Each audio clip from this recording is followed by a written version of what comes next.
कटरा के करीब हंसाली ग्राम में माता के परम भक्त श्रीधर रहते थे। उनके यहाँ कोई संतान न थी।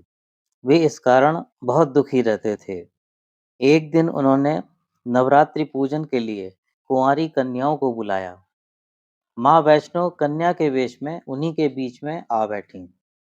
अन्य कन्याएं तो चली गईं, किंतु माँ वैष्णो नहीं गईं। वह श्रीधर से बोली, सबको अपने घर भंडारे का निमंत्रण दे आओ।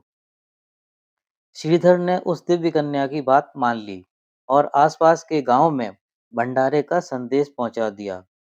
लौटते समय गोरखनाथ और भैरवनाथ जी को भी उनके चेलों सहित न्योता दे दिया।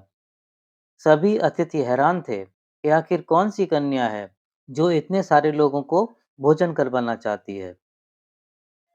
श्रीधर की कुटिया में बहुत से लोग बैठ गए।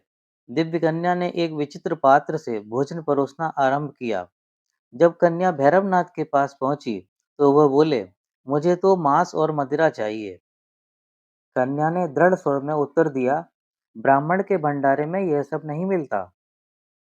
भैरव ने जिद पकड़ ली, किंतु माता उनकी चाल भांप गईं। वो पवन का रूप धारण कर त्रिकूट पर्वत की ओर उड़ चली। भैरव ने उनका पीछा किया। माता के साथ उनका वीर लंगूर भी था। एक गुफा में मां शक्ति ने 9 माह तक तप किया। भैरव भी उनकी खोज में वहां आ पहुंचा। एक साधु ने उससे कहा, जिसे तू साधारण नारी समझता है वह तो महाशक्ति है। भैरव ने साधु की बात अनसुनी कर दी। माता गुफा की दूसरी ओर से मार्ग बनाकर बाहर निकल गईं। वह गुफा आज भी गर्भजून के नाम से जानी जाती है। देवी ने भैरव को लौटने की चेतावनी भी दी, किंतु वह नहीं माना।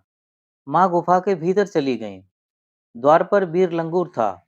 उसने भैरव से युद्ध किया। जब वीर लंगूर निढाल होने लगा तो माता वैष्णो ने चंडी का रूप धारण किया और भैरव का वध कर दिया। भैरव का सिर भैरव घाटी में जा गिरा।